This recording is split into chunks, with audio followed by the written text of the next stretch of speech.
दोस्तों, क्या आप इतना रुपया इन्वेस्ट करके इतना रुपया अर्न करना चाहते हो? Why not? कौन नहीं करना चाहेगा? उसके लिए आपको किसी इंडेक्स फंड में 3,000 मंथली अमाउंट से एसआईपी करना होगा और उसे 30 सालों के लिए कंटिन्यू करना पड़ेगा और उस पर आपको 12% रिटर्न लेना पड़ेगा, जो कि इंडेक्स फंड में आपको इजिली मिल जाता है। क्या ये पॉसिबल है? जी हाँ, ये बिल्कुल पॉसिबल है। इसमें कोई ऑब्स्टिकल नहीं है। बस लोगों को इसके बारे में सही इन्फॉर्मेशन नहीं है, जिसके कारण वो लोग एसआईपी शुरू नहीं करते हैं।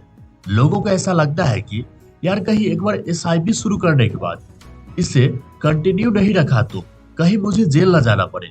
तो मैं आपको बता दूं, ऐसा कुछ भी नहीं है। आप जब चाहो तब एसआईपी शुरू कर सकते हो और जब चाहो तब इसे बंद कर सकते हो।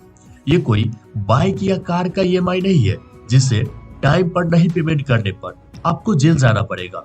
सो आप जब चाहो तब एसआईपी शुरू कर सकते हो और जब चाहो इसे बंद कर सकते हो। इसमें डरने वाली कोई बात नहीं है।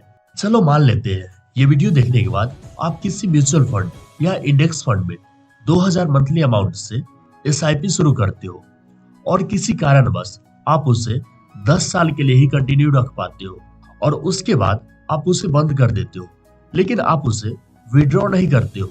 तब आपको रिटर्न मिलेगा भी या नहीं, और अगर मिलेगा भी तो कितना मिलेगा? हम ऐसा मान के चलते हैं आप जनवरी 2002 को एसआईपी शुरू किए और जनवरी 2012 में आप एसआईपी बंद कर दिए, लेकिन उस समय आप विड्रॉ नहीं किए बिकॉज उस समय आपको पैसों की नीड नहीं थी।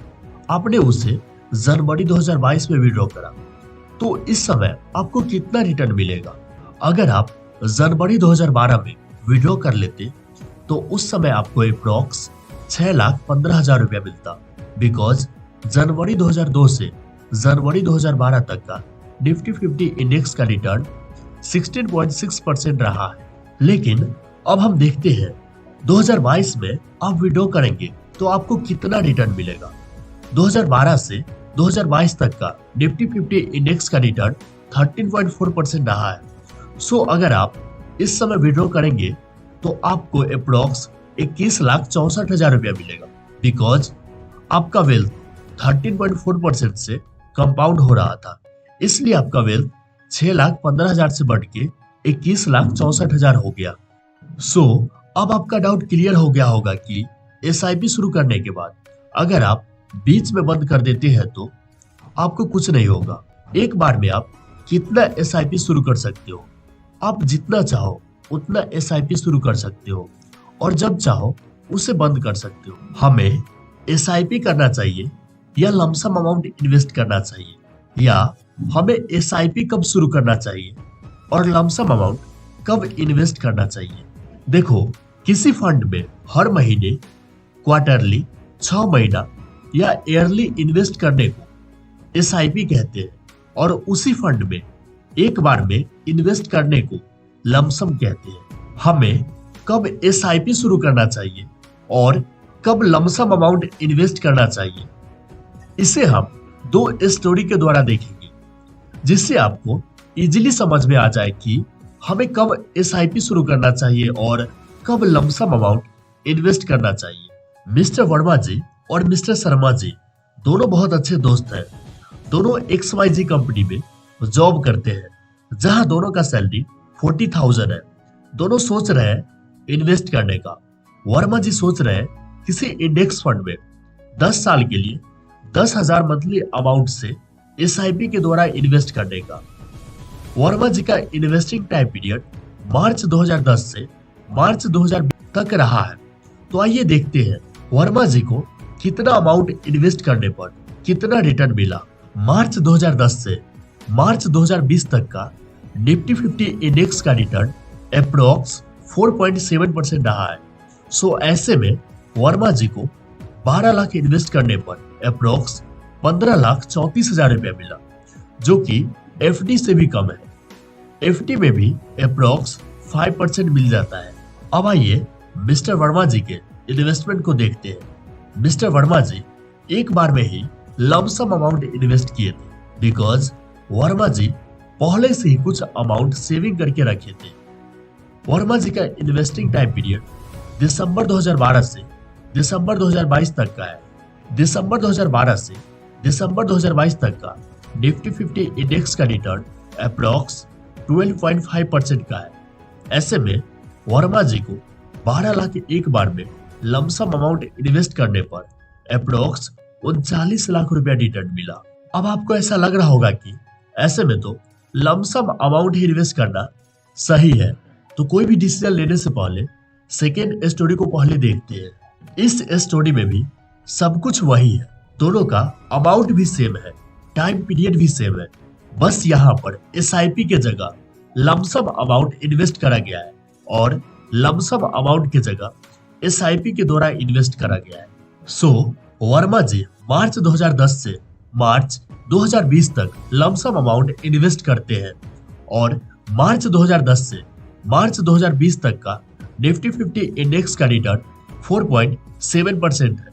तो ऐसे में वर्मा जी को 12 लाख एक बार में लमसम अमाउंट इन्वेस्ट करने पर उन्हें अप्रॉक्स टोटल 19 लाख रुपया मिलता है, जो कि एफडी से भी कम है। और मिस्टर शर्मा जी का टाइम पीरियड दिसंबर 2012 से दिसंबर 2022 तक एसआईपी के द्वारा इन्वेस्ट करते हैं और दिसंबर 2012 से दिसंबर 2022 तक का निफ्टी 50 इंडेक्स का रिटर्न अप्रॉक्स 12.5% है। ऐसे में शर्मा जी को 10,000 मंथली अमाउंट से एसआईपी करने पर उन्हें 2022 में अप्रॉक्स 24 लाख टोटल अमाउंट मिलता है।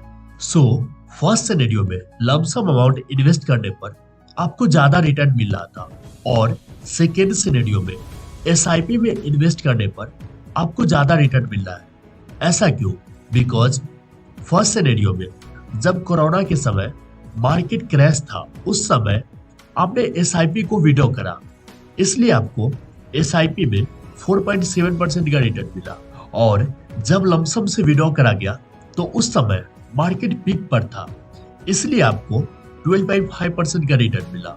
और सेकेंड सिनेरियो में जब लमसम से विड्रॉ करा गया तो उस समय मार्केट क्रैश था, इसलिए आपको लमसम के रिटर्न 4.7% मिला। और एसआईपी को जब विड्रॉ करा गया तो उस समय मार्केट पीक पर था, इसलिए आपको एसआईपी में 12.5% का रिटर्न मिला। इस स्टोरी से आप दो लेसन सीख सकते हो। नंबर 1, लमसम अमाउंट एक बार में इन्वेस्ट करने से पहले आप ये जरूर कंफर्म कर ले कि मार्केट अभी ओवर वैल्यूड है या अंडर वैल्यूड।